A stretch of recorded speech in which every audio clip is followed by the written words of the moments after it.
Hello! Hi! Welcome back to my channel. So, ఈరోజైతే నేను మీకు ఈ వీడియోలో ఒక జెప్టో ప్రోడక్ట్ గురించి అండ్ సింపుల్ రెసిపీ గురించి అండ్ చిన్న వ్లాగ్ అయితే షేర్ చేద్దాం అనుకుంటున్నాను. సో, వీడియోనైతే స్కిప్ చేయకుండా కంప్లీట్‌గా చూసేయండి. ఇంకా లేట్ చేయకుండా వీడియోలోకైతే వెళ్ళిపోదాం. సో, ఈ ప్రోడక్ట్ వచ్చేసి క్యాస్ట్ ఐరన్ బాండీని నేను ఆన్లైన్‌లో ఆర్డర్ పెట్టాననమాట. జెప్టోలో ఆర్డర్ పెట్టాను. బట్ ప్రోడక్ట్ వచ్చేసి ఇండస్ వ్యాలీయే. దాని మీద ఇండస్ వ్యాలీ అనే ఉంది. అండ్ మనం పెట్టేటప్పుడు కూడా చూడొచ్చనమాట. ఇండస్ వ్యాలీ అని అయితే ఉంది. నేను ఆర్డర్ పెట్టింది జెప్టోలో.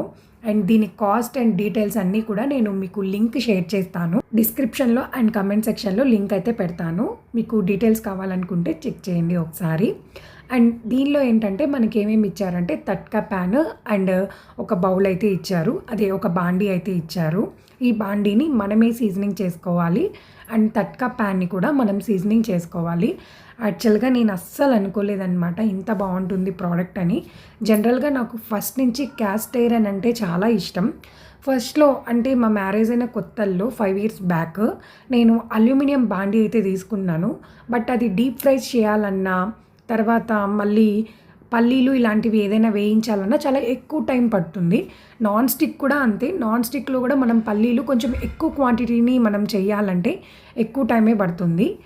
బట్ క్యాస్ట్ ఐరన్‌లో అయితే అలా కాదు. ఇది కూడా మనం లో ఫ్లేమ్‌లో పెట్టుకొని పల్లీలని రోస్ట్ చేసుకుంటూ ఉండాలి. బట్ క్యాస్ట్ ఐరన్‌లో చాలా త్వరగా అయిపోతుంది.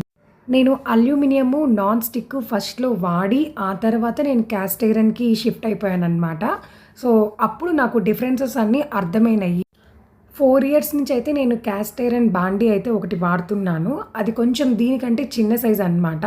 కొంచెం ఎక్కువ క్వాంటిటీ డీప్ ఫ్రై చేయాలంటే పెద్దది కావాలి అని చెప్పి నేను ఇది తీసుకున్నాను.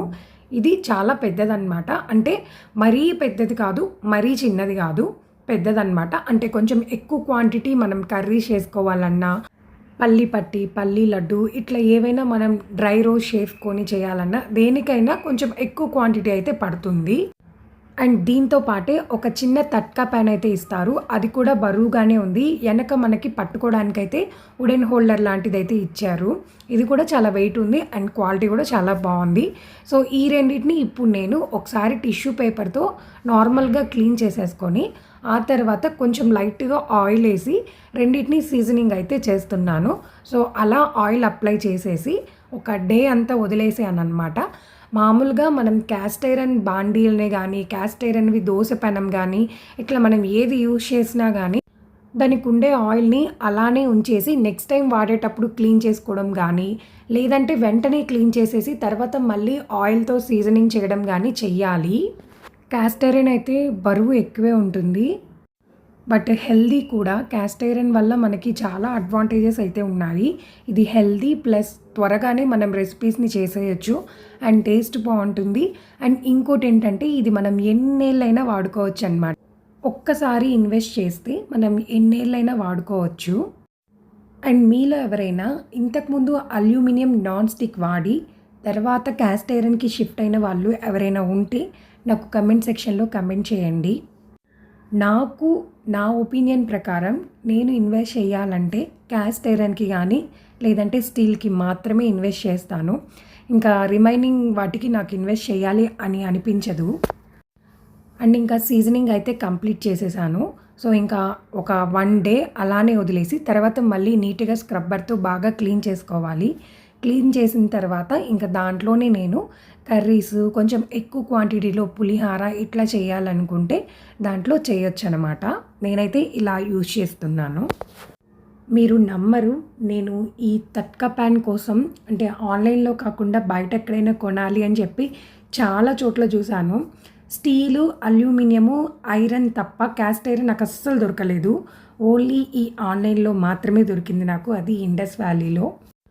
సో, ఇంకా ఆ ప్రోడక్ట్ గురించి పక్కన పెట్టేస్తే ఆఫ్టర్‌నూన్ నేను పుదీనా రైస్ అయితే చేశాను. ఈ పుదీనా రైస్ చాలా బాగుంటుంది. ఎలా చేయాలో రెసిపీని సింపుల్‌గా నేను ఈ వీడియోలో షేర్ చేస్తాను. ఫస్ట్ అయితే పల్లీలు, జీడిపప్పులు ఇవన్నీ కూడా లో ఫ్లేమ్‌లో రోస్ట్ చేసుకొని పుదీనాని వాష్ చేసుకొని నీట్‌గా పుదీనా, అల్లం, కొంచెం ఉప్పు అండ్ పచ్చిమిర్చి ఇవన్నీ కూడా గ్రైండ్ అయితే చేసుకోవాలి. గ్రైండ్ చేసిన తర్వాత ఆ పేస్ట్ అంతా కూడా మనం బాండీలో అయితే వేసుకొని కొంచెం లైట్‌గా ఆయిల్ వేసుకొని రోస్ట్ అయితే చేయాలి.